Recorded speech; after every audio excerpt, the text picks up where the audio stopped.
Hi, I'm Pete Maldonado, the CEO of Chomps, and I'm excited to welcome you to Chompcast, a Chomps original podcast where we'll have 15 to 30-minute fireside chats focused on the CPG industry. And I'm Rashid, the COO. Together, we'll be sharing valuable insights, advice, and real-world examples with aspiring and current business owners. We're happy to have you here along for the ride. Welcome to Chompcast episode 3. Today we'll be interviewing one of our very own Chomps team members, Haley Clements. Haley, thanks for joining us today. We'd love for the audience to know more about yourself. Can you tell us where you're from, your role, title, how you got introduced to the opportunity here at Chomps? Yeah, definitely. So I am the sales operations and category manager here at Chomps. I've been at Chomps for almost 2 years now, which is amazing. This is my first role in the CPG world, and I'm so happy to be here. I have such a passion for health and wellness, so it's been so exciting to finally be in this industry. This passion for health and wellness really kind of stemmed from my childhood. I grew up in a northwest suburb of Chicago, but I was actually born with a congenital heart defect called tetralogy of Fallot. Don't need to get more into the medical terminology, but basically high level, I had narrowing of my pulmonary valve and 2 holes in my heart. So I've had to undergo 5 open heart surgeries. And really because of this, I have kind of had this mindset of you can only control what you can control. So that's really been, I can only eat really healthy and keep my body as strong as possible. So that's really kind of where this passion came from. And so I've been so excited to kind of finally come full circle and really be in this health and wellness industry and promoting such a healthy, great snack to eat. So yeah, it's been awesome. You know, you never know it with, just by talking to you and working with you, and you have such a positive vibe all the time. And, I can imagine though, like growing up with that type of a condition and having an open heart surgery at such a young age, it's gotta be pretty difficult. Can you go a little bit further into that? Like, what is this like? Like, what was that like growing up? Yeah, definitely. In short, it was hard. It was definitely really challenging. I only remember 3 of my surgeries, and they were all at just very different phases of my life. So had one at 4 years old, one at 12 years old, and one at 20 years old. So at 4 years old, all I wanted to do was get back out on the soccer field. I just wanted to play kindergarten soccer. That was the goal. So 4 weeks after my surgery, I was begging my parents, and they put a hockey chest protector on me and put me out on the soccer field. And I was the slowest one because that thing was just weighing me down. But I was out there with the rest of the kids, and that kind of like spun into this mentality of, even though I have this condition, I can do anything that I want. And that kind of continued on. So I would say my last one was definitely the most challenging. I was about to be a senior in college. I had gotten my first internship. I was so proud of myself. Was in financial consulting at the time. And 2 weeks into my internship, got a call from my doctor saying, you have to have open heart surgery in 2 weeks. And that really kind of, I had to figure out how to end my first internship, how I was going to go to senior year of college and have open heart surgery in the next 2 months.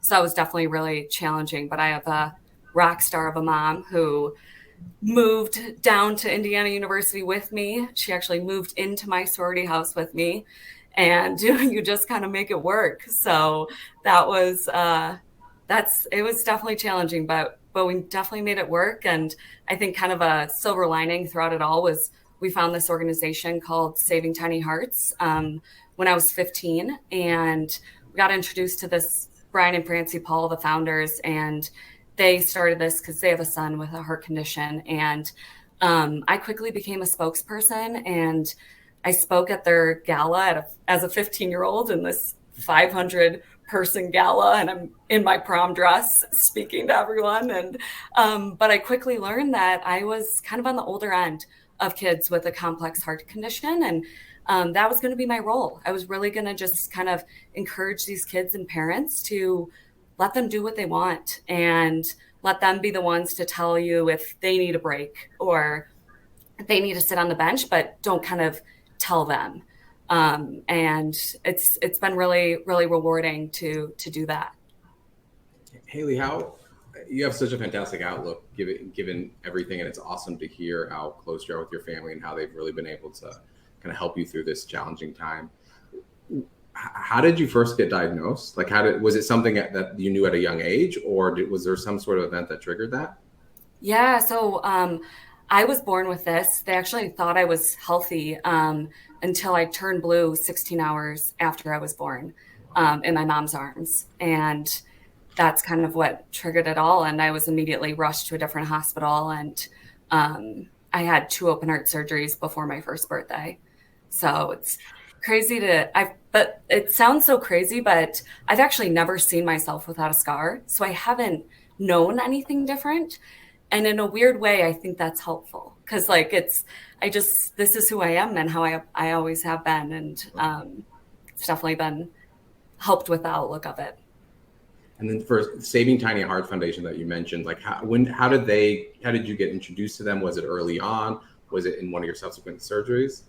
Yeah, so it was actually through a family friend, and it was in between my 4th and 5th surgery that we found them, and I started speaking for them, and it was really incredible, and started doing a couple different fundraisers with them. We made blankets for kids at the hospital, to bike riding fundraisers, to probably the one I'm most proud of is after my 5th open heart surgery, 1 year after, I was determined to run a half marathon. So I got a group of friends and doctors and a big group together, and we raised $10,000 for Saving Tiny Hearts. And we put together this fundraiser called Haley's Heart Helpers and made it happen. And yeah, it's been really cool. And they raised money for specific grant research for congenital heart defects.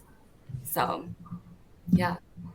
I've got a little bit of a bone to pick with you, actually. So you've been here for 2 years now, and you haven't once asked me or Rashid that I know of to do any type of fundraiser for this. What's going on here, Haley? That is fair. That is fair. That I completely agree, and it's something I've been thinking about when I was kind of thinking through and getting ready for this podcast. We will definitely have to plan something.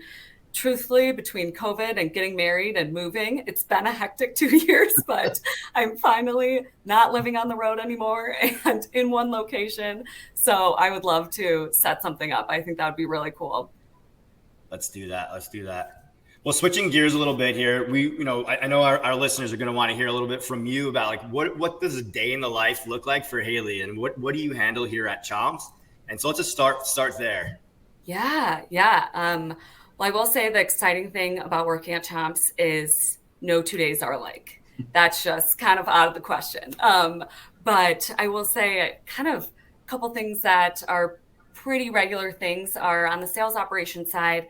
We're really getting everything ready to launch at a retailer. So if you're thinking like we're about to go launch a new product at Whole Foods, we're kind of that behind the scenes, making sure we get the PO, the product at the correct DC, and it is ready to go on the shelf. So that's kind of on the sales operations side of things. And then more of the category management side, it's been a new piece to my role at the beginning of this year. And it's been really exciting to kind of look at data in a different way. I'd kind of been looking at more of like numbers in terms of POs, where this data is more of how are we performing on shelf and really kind of having those retailer conversations. So on that side, I've been working with a lot of retailers on the west side of the country, and working with them to get some new items in on the shelf. And yeah, it's been really fun.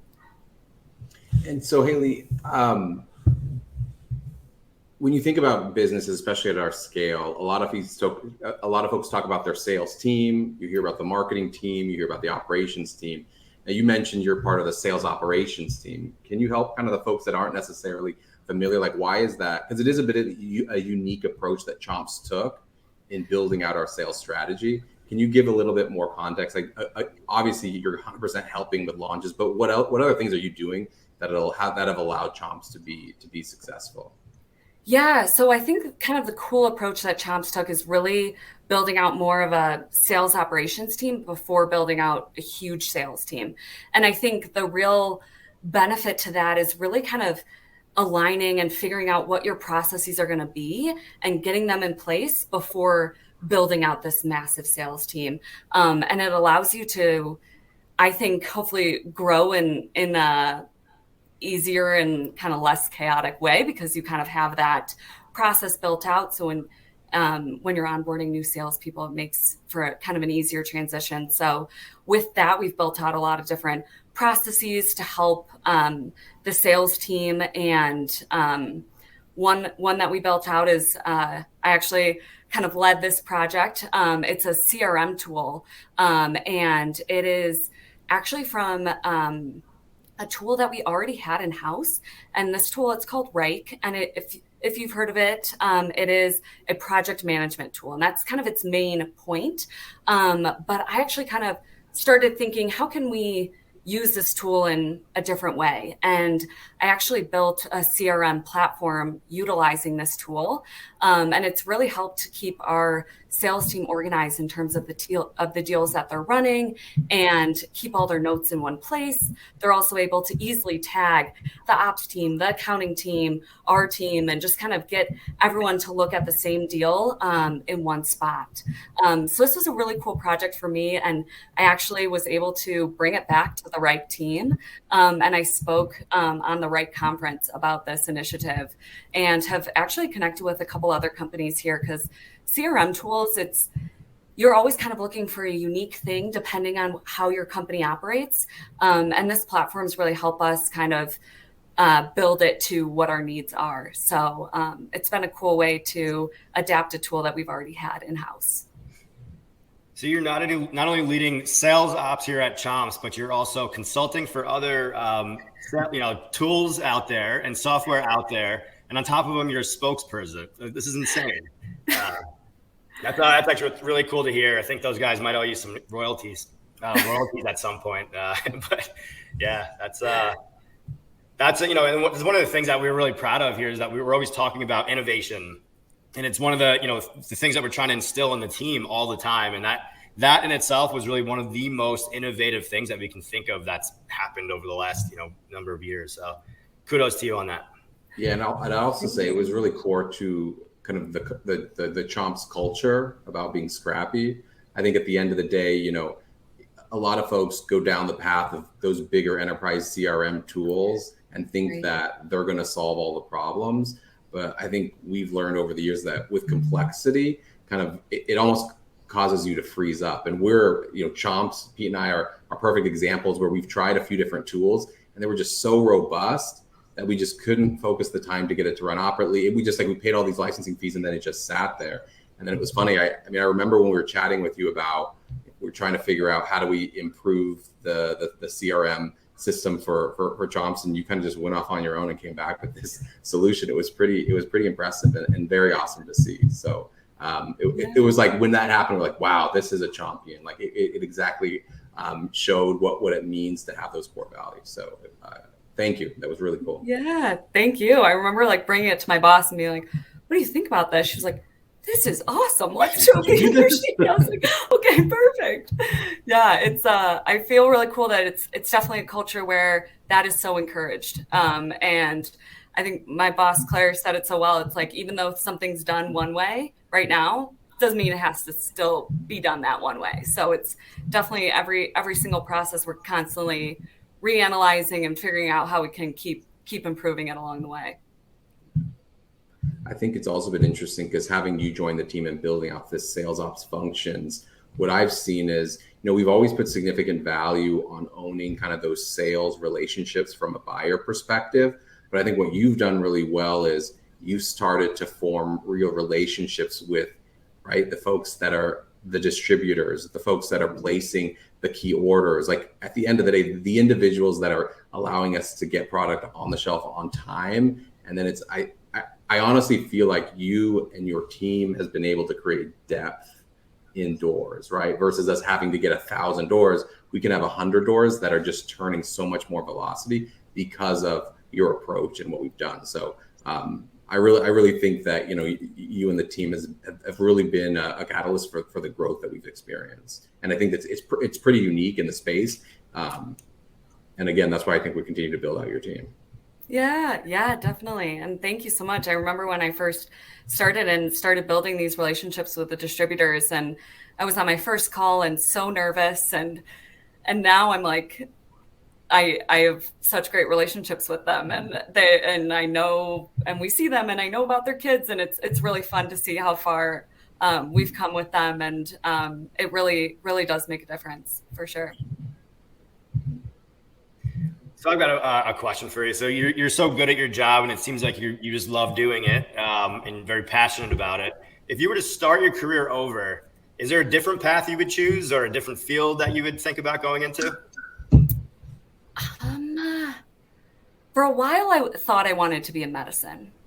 That's where I was just like, it just made sense for a while. I was around it so much, and I started pre-med at IU, and it was a little too close to home. I just couldn't couldn't really handle it. I think from an emotional spot, and I think so. I wanted to get more into kind of the happier side of it, of keeping people healthy and things like that.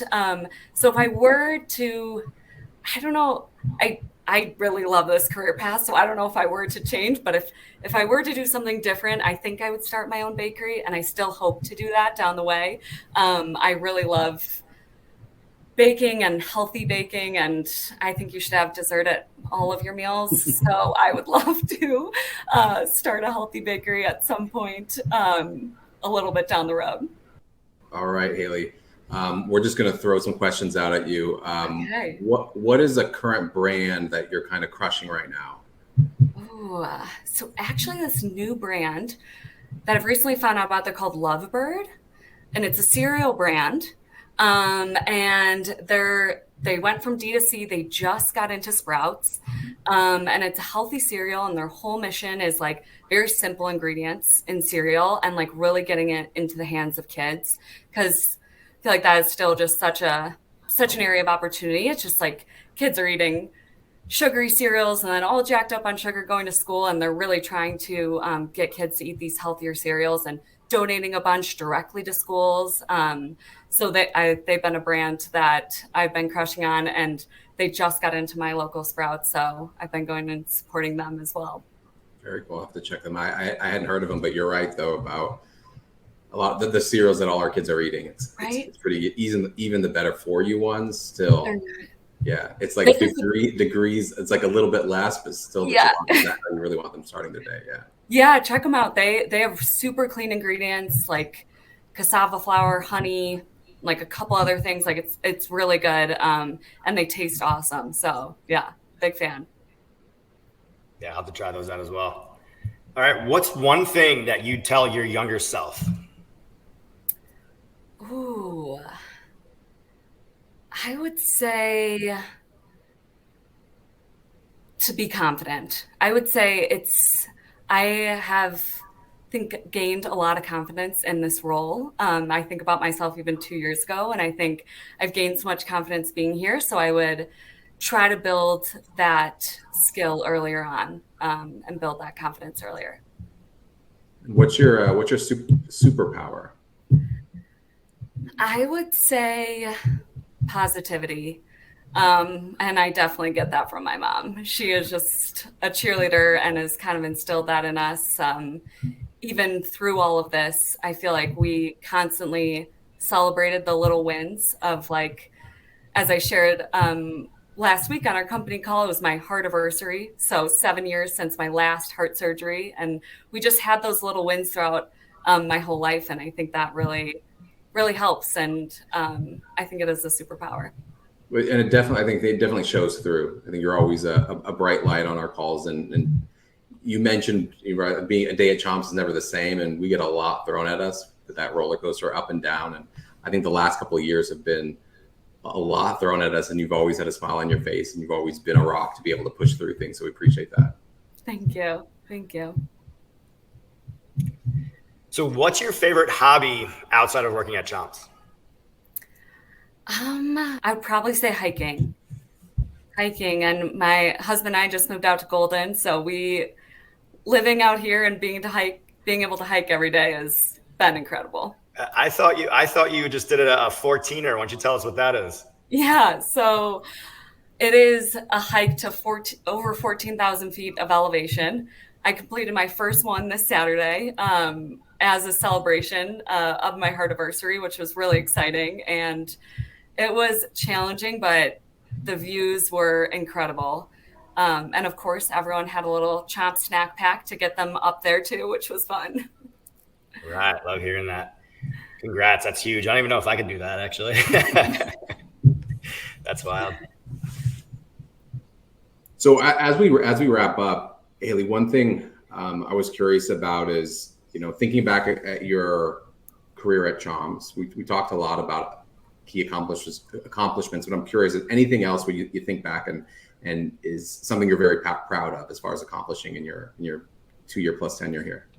Probably just like the processes that we've put in place. It's hard to just point at one, but I think we've really kind of as a team have put together some efficient processes that have made our life easier, hopefully the operations team's lives easier, and the sales team's lives easier. And I think that's something that I'm really proud of.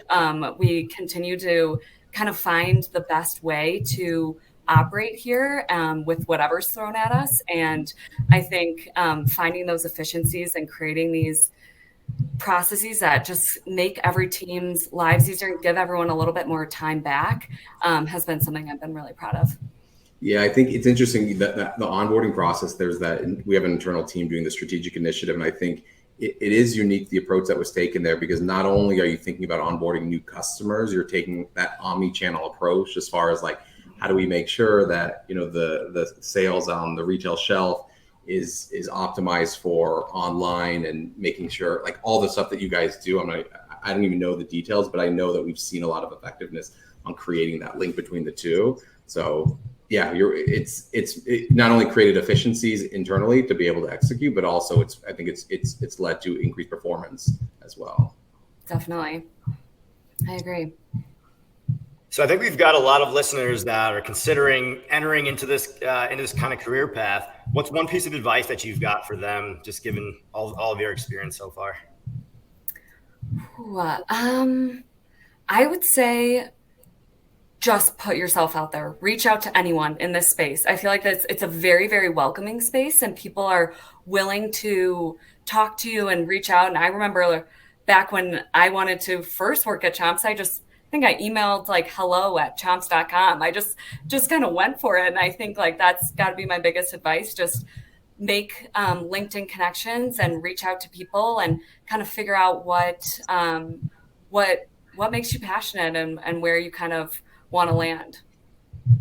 That's awesome. We're glad you reached out. We got very lucky. We couldn't be happier to have you on the team here. So thank you so much. Well, Haley, thank you so much for talking with us today and for sharing not only your journey at Chomps, but also kind of your unique situation that has really made you the amazing person you are today. I think the folks listening, if there's another topic that you're interested in hearing about, please let us know, and we'll make sure we'll line up additional fantastic guests like Haley. Awesome. This has been so great. Thank you both. I really appreciate it. thank you.